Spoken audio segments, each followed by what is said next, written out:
Premier type de rêve que vous ferez régulièrement, vous êtes dans la maison que vous pourrez appeler maison familiale. Vous êtes déjà parti, mais dans le rêve, vous êtes là-bas. Qu'est-ce que vous faites là-bas alors que vous êtes parti il y a 5 ans?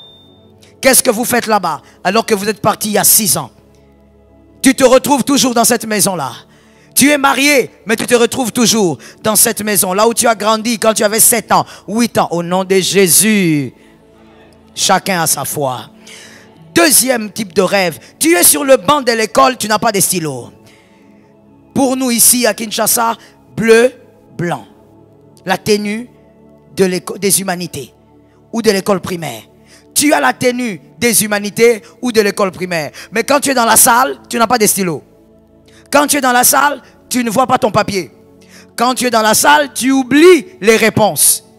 Tu as vu ça quelque part. Ce soir, tu vas terminer avec l'histoire. Ça localise quelqu'un. Troisième type de songe que vous verrez. Vous verrez un animal qui vous suit dans tous vos rêves, en tout cas dans la majorité, alors que dans la vie réelle, vous n'avez pas cet animal. Vous ne l'avez jamais eu. Mais vous êtes toujours avec cet animal dans votre rêve, qui marche avec vous, qui vous accompagne. Des fois même, il ne vous accompagne pas, mais il est juste là. Et il est toujours là. C'est le signe d'une présence de condamnation qui est attachée à votre prénom. Mais au nom de Jésus, vous devez arrêter ça. Quatrième type de rêve que vous ferez, vous vous verrez souvent avec des vêtements sales, vêtements déchirés. Vous vous verrez toujours, dans certains cas d'ailleurs, nus. Toute nudité n'est pas sorcellerie. Dans les rêves, je dis, toute nudité n'est pas sorcellerie. C'est pour ça qu'il y a des gens qui ont peur de dire « Ah, j'ai fait des rêves où j'étais nu ». Ils croient que s'il dit ça, on va dire qu'il est sorcier, elle est sorcière. Or, toute sorcellerie n'est pas, nudité plutôt n'est pas sorcellerique. Il y a des nudités qui représentent simplement l'humiliation, le rejet, l'abandon. C'est-à-dire tu as été dépouillé de l'honneur. N'oubliez pas qu'avec Joseph, on a dû changer ses vêtements combien de fois le jour de son miracle? 2 fois. On a changé le vêtement 2 fois. On a changé pourquoi? Parce que chaque vêtement exprime une position. Et donc le vêtement est l'image de la gloire. Comme les cheveux aussi représentent la gloire dans les Écritures. Les cheveux d'une femme représentent la gloire aussi dans les Écritures. Les vêtements aussi.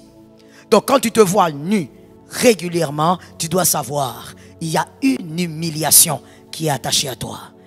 Ou quand tu es là, tu remarques que tu as seulement le caleçon et tu es en train de te cacher même dans ton propre rêve. Comprends qu'on veut te condamner à une humiliation, que l'Éternel te donne une victoire.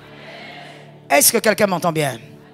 5e songe, tu vois très souvent que tu es en train de perdre des choses importantes dans ton rêve.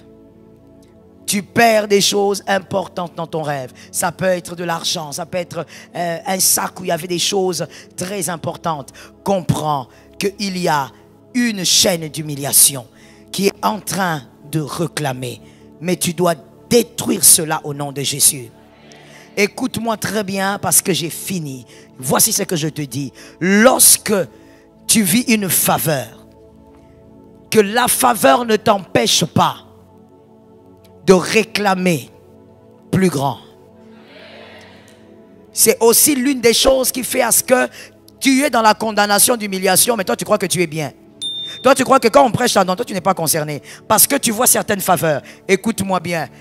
Lorsque Joseph était devenu intendant de la prison, il a dit, quand tu verras le Pharaon, souviens-toi. Quand tu sortiras, souviens-toi. Il ne s'est pas laissé tromper par les faveurs. Tu dois aller à ta place.